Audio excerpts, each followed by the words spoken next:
Hello guys, how's it going? My name is Dalaran, and in today's video, we'll be exploring the new Megadungeon of World of Warcraft called Tezavesh, an 8-boss dungeon that's finally available for testing in patch 9.1 PTR right now. That's going to be a Mythic-only dungeon, and it's very similar to Karazhan as well as Mechagon, the Mega Dungeons of Legion and Battle for Azeroth.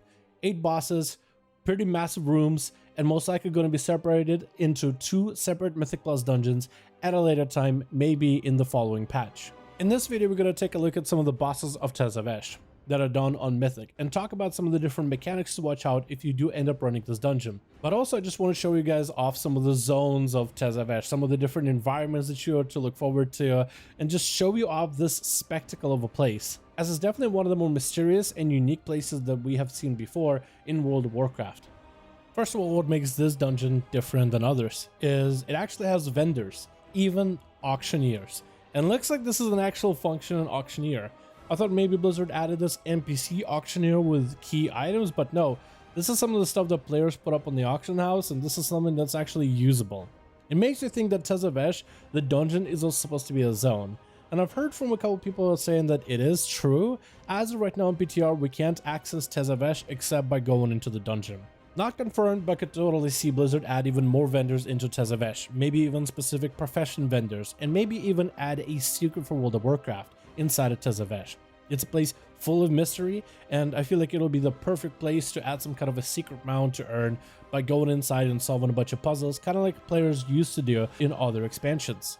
The mobs from Tezavesh are more akin to like Star Wars enemies. They're not going to be like your normal crooks and scoundrels that you will find in Orgrimmar or Stormwind. You will see a bunch of assassins, maybe even cartels for some of the brokers. You will see bodyguards for VIPs. So a lot of the mobs are a little bit different, like the theme of them. They're not just going to be like a guard guarding Borealis or something, or a shaman casting hexes in the corner. They're going to be more like futuristic in a sense, and I really do think that adds a little bit extra towards the experience. Brokers, even in a corner of a shop, were trying to sell off a bunch of core hounds straight from MC.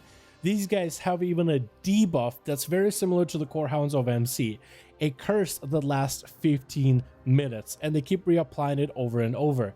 These guys hurt, even on a Mythic level, and in Mythic Pluses, I could totally see these guys be super difficult to deal with on Fortified. What I'm trying to say is expect the unexpected inside of this new dungeon. The first boss of Tezavesh is going to be Zo'fex. And if you ever seen the prequel Star Wars movies, you'll know him as General Grievous, because he is basically a copy-paste of some of that dude's mechanics. His first mechanic is going to be Armed Security, where he lets his hands spin circles around him. Get it? Armed Security? Then the next ability is going to be Rotary Body Armor. He'll have this shield that spins all around him. If you are a melee or a caster, make sure you are on the right side of the boss. He also has a disarming mechanic called Impound Contraband, where he will silence all players, even melee, disarming everybody, kind of scattering your weapons all across the room, so you have to pick them up before you can do any damage to the boss. His final mechanic is a triple combo called Interrogation. He will mark a player and focus on them. And then after a little bit of time, he drops him into a containment cell, where the player is stunned. Then Zo'fex will start spinning his blades just like General Grievous, trying to put you through a blender. You're supposed to free out your ally from containment cell. When the cell is destroyed, it actually explodes, doing a lot of AoE damage to your party. So everybody in the group is either going to have to brace themselves by popping a defensive or having the healer blow a cooldown. Just make sure nobody's caught in front of Zo'fex, because those blades in front of him will mow you down. The next 3 bosses of the dungeon can be done in any order. 2 of those bosses are already waiting for you, waiting for a fight, but one of the bosses needs to be lured out. And the way you do that is with this trading minigame. So in Tezavesh, there's this secret VIP club, but obviously you're not invited until you can get the right passcode. To get the right passcode, you have to convince some of the vendors by doing favors for them. So you'll play this trading minigame. I don't know if this minigame changes, but for us, we started off with a threadbare cloth, and we had to find the right broker that's interested in this cloth, and they're willing to trade something more valuable for it. So you have to find the right broker of the right profession that's interested in the product. During this minigame, whoever is carrying the item cannot use any damaging abilities, however you can use movement abilities. During this phase, you also have a bunch of ads everywhere, lackeys and bodyguards trying to assault you while you're trying to make some transactions happen. I imagine a group with plenty of mobility and already good knowledge of where these NPCs are ahead of time will have the fastest time to be able to get the goods delivered from one mob to the next to the next. And after a couple transactions, the final mob has nothing else to trade for your value except for the passcode into the club. This fight is very different as it starts off with the band being removed because the brokers are not a huge fan of their music, and you are the new band to replace them. Players must then take stance in front of the stage, playing either the saxophone, the horn, singing, drums, or the guitar.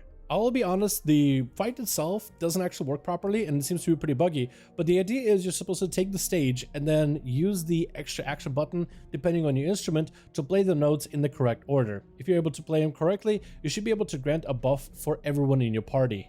While you're playing the music, from time to time, you will be assaulted with adds, usually with a speakeasy security being the heaviest one in the group. They'll use an ability Menacing Shout and other abilities that are going to be very similar to what the actual boss will be doing. During your performance, eventually Zo'fex, the bouncer for the club, will come out trying to kick you out. You're not allowed to leave the stage, and I believe you are supposed to still play musical numbers. Except for us, the musical numbers weren't really working.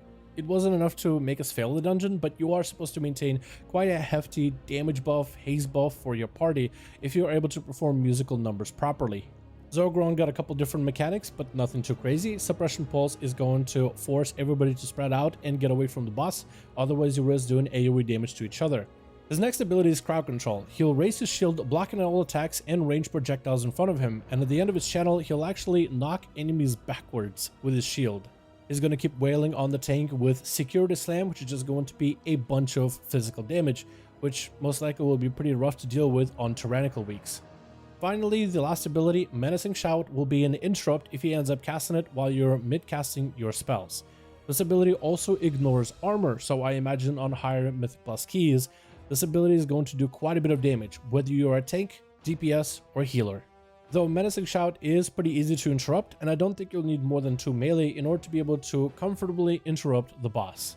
The next boss is going to be the Postmaster, and before you fight the Postmaster, really be careful about some of the adds you're going to be fighting, and also be very careful with the creatures you let up from their prisons, because chickens, for example, they will run over you and stun you. You have the bears that are going to do quite a bit of extra damage, so before you pull this boss, this one is going to be kind of tough to pull with adds nearby, so be very careful when you do this one.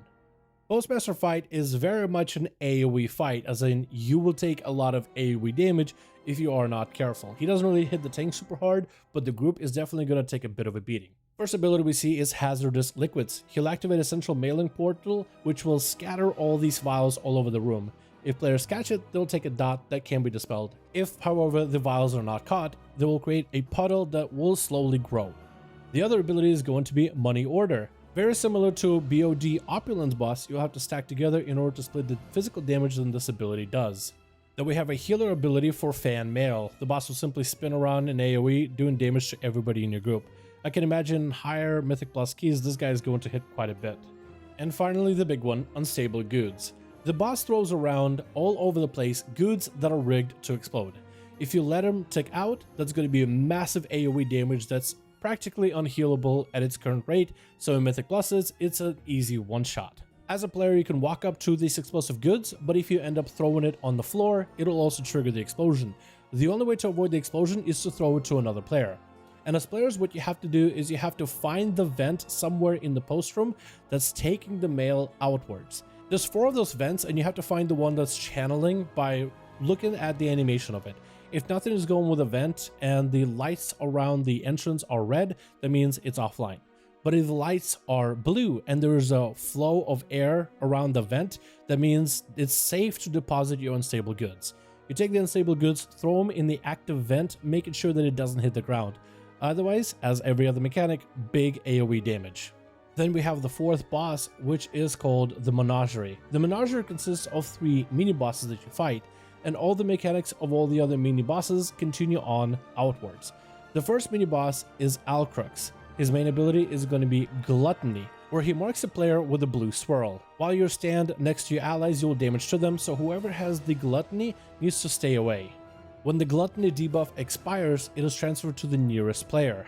The next mechanic is called Grip of Hunger. He'll pull all the players to him, so you want to make sure that you spread out, making sure the player with the blue debuff is away from everyone. His final mechanic is Grand Consumption. These blue orbs will just start falling from the sky, and they'll have a marker on the ground where they'll drop. You have to make sure that you're kind of doing this dance with the orbs, waiting for the first orbs to drop, then going into the location.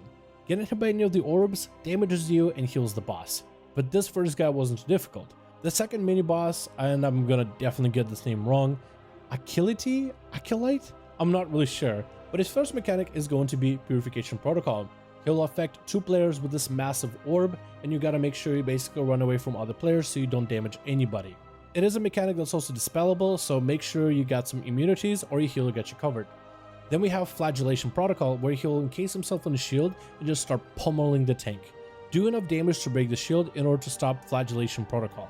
Finally, we have Venting Protocol, where he'll vent these anima orbs, and you mostly want to avoid these orbs, because being hit by them will make you do less damage and less healing. Unless you're the person with that blue debuff from the first mini-boss. That's right, the mechanic from the first mini-boss stays in the game, and the person with that debuff, when they consume these orbs, instead of decreasing the damage they do and the healing, they actually do more damage and more healing. So the person with the blue debuff needs to basically play Pac-Man the whole dungeon. The third mini-boss is going to be Venza Goldfuse, and her mechanics are pretty simple. She does 2 things. She does this whirling annihilation where she'll spin and try to suck players towards her. Just make sure you're away from the boss so you don't take the damage. The second mechanic is Chains of Damnation, where she'll chain a random player, reducing the movement speed heavily, but the chains themselves can be DPS down to be broken. And you also have the same mechanics from the first 2 mini-bosses. You still have 1 player that has the blue debuff, and now you have Achillite, the mech from the second mini-boss. He still keeps emanating those orbs. So whoever has the blue debuff still needs to keep playing Pac-Man while you're fighting Venza Goldfuse. Generally not the hardest fight I've ever seen, and I do like how the mechanics continue on from one another. I think this one is going to be very interesting when it comes to Mythic Pluses and who gets the blue debuff to do most damage. Part 2 of this dungeon is the heist. This is the heist where you're chasing after a broker who's going to go through different timelines and portals and zones and then take you on a bit of a journey before you stop them and take whatever they're trying to steal. The first boss for the second part of this dungeon is going to be Zo'fex. Zo'fex is an assassin that's going to do a portal trick where you have to pick the right portal. Portals are going to have different icons above the heads: a square, circle, or triangle. Triangle portals take each other between triangles, squares take each other between squares, and circles between circles. So while you're fighting the boss, these portals are going to be pretty important because they'll tell you if you're able to even touch the boss and avoid certain boss mechanics. The first mechanic is the boss will actually make these walls, segmenting the room. At first it's going to be 1 wall separating the rooms into 2 areas, and then it's going to create another line, another wall, to give you 4 quarters of the rooms to work with. This will mean that chasing after this boss is going to be harder, so paying attention to the teleporters themselves to make sure that you are going right after the boss, making sure that you're going to be teleporting in the right location is going to be very important. It's going to get very confusing, but it's also a really cool mechanic overall. The next mechanic is called Shuri. You'll see these areas on the ground expand as a circle happens, so there's a couple ways to deal with it. If you're a Venter, you can use the teleport ability or a Mage Blink in order to not touch the circles, or you can always use the teleports that are constantly moving all around the room to try to avoid that expanding circular line. Finally, the boss's big mechanic is called Triple Technique. The boss will disappear away from players and will start channeling Triple Technique. The boss needs to be interrupted a couple of times in order to deal with Triple Technique, as the boss will just keep recasting it over and over and over while there is a buff active. If the boss finishes Triple Technique, it's going to apply quite a bit of damage to your party, and you don't necessarily need a bunch of melee kicks for this mechanic. It looks like you need at least 3 kicks or at least 3 players to get to the boss's position, especially after the room is all segmented, after you can do the portal minigame, while avoiding this expanding circle. Get to the boss, make sure you land the interrupt. A very interesting boss with a lot going on. It felt like the whole time not only you're trying to maintain high DPS, but you're also just trying to play this puzzle game with portals, and it just has you constantly thinking. Definitely a challenging fight the first time around, and I believe this one might be pretty difficult for pugs to accomplish. And that's going to kick us off with a part 2. First boss of the second half of the dungeon is down, but where are we going to go next? And the next portal actually takes you straight back to Legion. Welcome back to Stormheim. So this dungeon is going to take you to a couple different areas you've been to before, and the first one is going to be Stormheim. Now, while it might be a good idea at first to pull all the Murlocs at the beginning, don't do it. They have a healing ability called Fish Stick. They'll literally drop a stick full of fish and it'll continuously keep healing them. We tried to go in real big AoE damage and these mobs just would not die. So if you are going to be doing this part of the dungeon, definitely try to take it slowly and make sure to eliminate the Murloc who drops down the fish sticks first before you eliminate anybody else. The next boss is going to be Hylbrande, or at least I'm pronouncing the name close enough. This boss, just like the last one, also has a bit of a puzzle mechanic, but not nearly as complex as the last boss. First ability is going to be a Shearing Swing, which is a frontal cleave. He will cleave multiple enemies in front of him, so make sure the tank faces the boss away from the group. There'll also be an ability called Titanic Crash. He'll slam his sword down, doing a bunch of damage to enemies in front of him, also doing a stun. So again, make sure the tank is positioned the boss correctly. Another mechanic to watch out for is this turrets firing off at allies with Purge by Fire, which will leave a golden trail on the ground that's there permanently for the rest of the dungeon. So just make sure that you're utilizing as much space in this boss fight. The boss will also summon Vault Purifiers, which do two things. One, they buff up the boss so he takes less damage, so these adds have to be priority, although they can be CC'd and disrupted with the CC abilities, so definitely utilize it. They'll also block you from access to the console, which will be important for the boss's transition phase. Eventually the boss will start a sanitizing cycle, purging everybody from the boss room, and you have to use the console in the front of the room to figure out where these different colored orbs go. You have a purple, blue, orange, and a yellow orb, and they all go to the different consoles on the sides of the room. So the person that interacts with the console at the front will be able to see where the orbs go, and they have to relay that information to everybody else in their group. While that's happening, the boss is channeling Sanitizing Cycle, which makes this golden area around him expand, just like that one boss in the lower Karazhan dungeon. You know, the one with a room, and it's literally the same mechanic. Technically, you can survive this mechanic if you have any kind of immunities or just a massive amount of healing. It is pretty difficult, and generally you will die. You do not want to take the damage from the floor, because floor is literally lava. But if you're able to shut down the consoles or survive this mechanic, then you're able to do the boss normally. These orbs were a little bit buggy, and the way that you have to position the console is you actually have to look away from the console to figure out the correct order of orbs rather than looking at the console. So it is going to be a little trick for you guys to use if you do end up running this dungeon on PTR or whenever it comes out to life, if this mechanic still stays. Did anybody else miss Battle for Azeroth and Borealis? Because right outside of Borealis, you'll get to fight a criminal called Time Captain Hooktail. It's a dragon pirate boss. The mechanics for this boss don't work properly, but this boss is a pretty big ad management fight. Like the whole time through a fight in the ship, they're going to be boss's minions jumping down, and you can use the boss's breath ability in order to knock those minions back and in most cases one-shot them. So the whole time these minions cannot be taunted by the tank. So that is something for your DPS to manage. Any kind of slows are going to be very helpful, and tank positional is also important. One of the mechanics that didn't really work for us was the hook chain from the ship. The ship will select a random party member and will fire a chain hook at them, slowly gripping the player towards the ship. So you'll have to be very, very careful in your positionals, especially as you're having to deal with these ads that are constantly walking towards you. And these ads hurt a lot. They can be CC'd by a variety of different CC, but nothing that you do is going to shake them off. Also, I should remind all of you, this dragon boss is a real dragon. There are only two safe spots to stand when fighting a dragon: the left side of the dragon and the right side of the dragon. Standing in front of the dragon means that you might be able to be cleaved by his frontal breath, which the tank is going to try to position to knock away the ads. Also, the tail is a pretty deadly spot. If you stand behind the tail, the boss will hook you with the tail, putting a massive bleed on you, and that's something you will want to avoid. Besides that, the boss was actually pretty easy, and I feel like there's certain mechanics that are just not working properly just yet. It seemed maybe a little bit too much of a pushover in comparison. And finally, you get to the last boss, so Leah. This boss has a couple different phases, and there's a lot going on here, so we're going to try to break it down as best we can. First mechanic, she summons ads from time to time. Those ads can be interrupted when they cast an ability Shuriken Blitz, so just be careful of where the ads are, because they'll try to get away from you before starting the cast. Your healer is most likely going to be busy healing everybody, since the boss throws out a Hyperlight Spark, which will just bounce between players and do quite a bit of damage. The next mechanic is Collapsing Star. The boss will create a star that will keep expanding slowly. Touching the star 4 times gets the star to disperse.